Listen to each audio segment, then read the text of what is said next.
आपसे आग्रह करूंगा कि आप नींद के संबंध में जरा भी कॉम्प्रोमाइज और थोड़े दिन पहले इसीलिए भेजते हैं कि थोड़ा आप वहां पर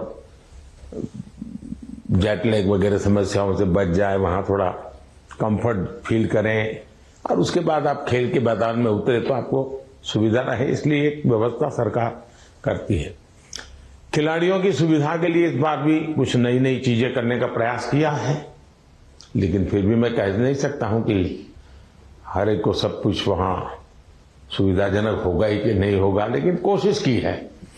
इन दिनों हम वहां के जो भारतीय समुदाय है उनको भी जरा एक्टिवेट करते हैं, उनको मोबिलाइज करते हैं, जरा आप भी हमारे खिलाड़ियों के साथ जरा जुड़िए। कुछ डिसिप्लिन रहती है इसलिए उतने तो निकट नहीं रह सकते, लेकिन फिर भी वो ख्याल रखते हैं, चिंता करते हैं। जिसका खेल पूरा हो जाता है उसकी तो भरपूर चिंता करते हैं, लेकिन हम कोशिश करते हैं कि एक प्रकार से आप लोगों के लिए कंफर्ट रहें, असुविधा ना हो और आप लोग अच्छा परिणाम लेकर के आए। मेरी तरफ से आप लोगों को बहुत बहुत शुभकामनाएं हैं और मैं आप लोगों का फिर से एक बार इंतजार करूंगा जब आप 11 अगस्त को तो सारा खेल पूरा होगा।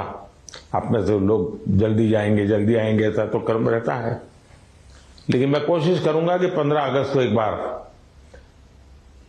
लाल किले पर जब कार्यक्रम होता है तो आप लोग भी उसमें उपस्थित रहें, ताकि देश देखेगा कि यहाँ से हमारे ओलंपिक खेलने के लिए जो गए थे, क्योंकि ओलंपिक खेलने जाना ये भी बहुत बड़ी बात होती है जी।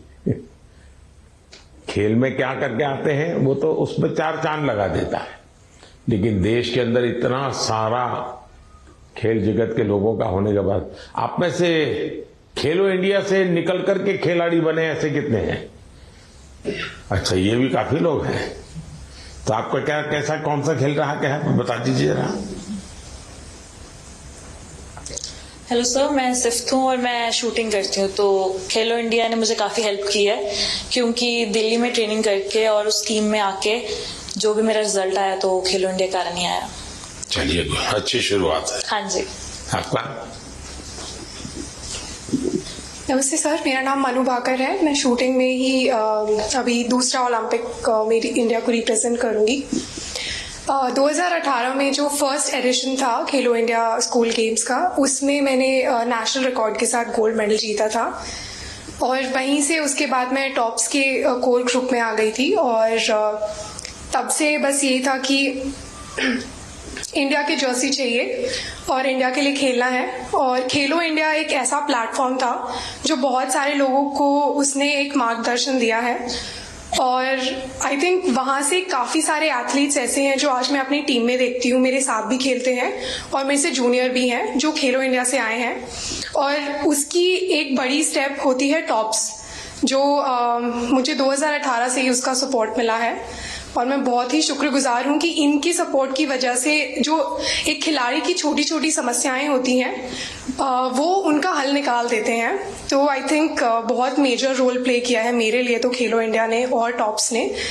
जी सर, जो आज मैं यहाँ हूँ मैं उसके काफ़ी हद तक उसका सहारा रहा है।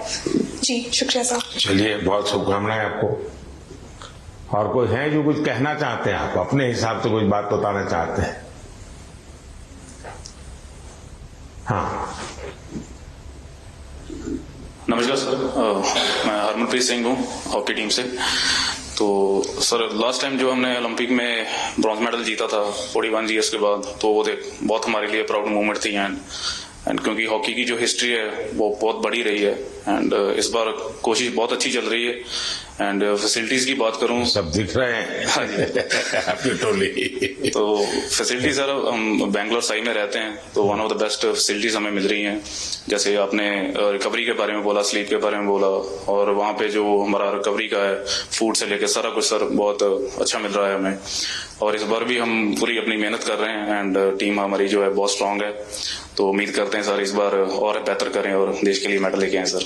शायद किसी एक खेल पर सबसे ज्यादा देश का प्रेशर है तो हॉकी पर होता है, क्योंकि देश के सब लोग मानते हैं तो हमारा खेल है, हम कैसे पीछे रह गए। सबसे ज्यादा प्रेशर रहता है हॉकी के खिलाड़ियों पर, क्योंकि देश का हर बच्चा ही मानता है ये तो हमारा खेल है, ये हम कैसे हार सकते हैं। बाकियों में तो कहते हैं हाँ भाई चलो हमारे लोगों ने कोशिश की, प्रयास किया, निकाल रहे हैं।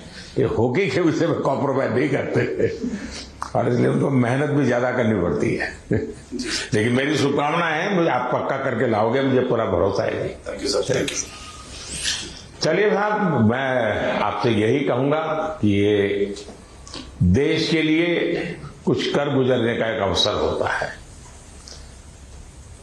आपने अपनी तपस्या से इस स्थान तक पहुंचे हैं, अब आपके लिए अवसर है देश को कुछ देने का, और देश को देने के लिए खुद का बेस्ट खेल के मैदान में देना पड़ता है। जो खेल के मैदान में खुद का बेस्ट देता है वो देश के लिए गौरव लेकर के आता है। और मुझे पक्का विश्वास है कि हमारे सभी साथी इस बार पुराने सारे रिकॉर्ड तोड़ करके आएंगे। इस बार भारत की कोशिश है कि हम 2036 में ओलंपिक की मेजबानी हमारे देश में करें। उससे भी एक बड़ा माहौल बनता है, तो हमारे दिशा में हम प्रयास कर रहे हैं और हो सकता है शायद अभी तैयारियां इंफ्रास्ट्रक्चर के लिए जो चाहिए उस पर काम काफी चल रहा है। जो भी एक्सपर्ट लोग हैं उस पर काम कर रहे हैं। आप लोग भी अगर खेल के बाद, खेल के पहले तो मैं नहीं कहूंगा, वहां व्यवस्थाएं क्या, इस बार फ्रांस में अलग अलग शहरों में ओलंपिक हो रहा है और एक तो पूरा बहुत दूर एक आइलैंड पे हो रहा है, तो एक अलग प्रकार का ही वहां माहौल रहेगा। लेकिन फिर भी वहां की व्यवस्थाओं में अगर आपकी रुचि हो, उसको ऑब्जर्व करें, उसको अगर नोट करें, क्योंकि खिलाड़ियों से जो इनपुट मिलता है, तो जब हम 2036 की तैयारी करेंगे वो इनपुट बहुत काम आएगा कि भाई वहां ये था, वहां वो था, वहां इस चीज की कमी थी, वहां उस चीज की कमी थी। तो ऐसी चीजें भी अगर आप ऑब्जर्व करके आएंगे तो 2036 के लिए हमें जो करना है उसमें हमें बहुत सुविधा मिलेगी। तो मेरी तरफ से आप सबको बहुत बहुत शुभकामनाएं, धन्यवाद। श्रेष्ठ भारत पर खबरों से जुड़े रहने के लिए चैनल को सब्सक्राइब और लाइक करें, बेल आइकन दबाएं और देखते रहें श्रेष्ठ भारत।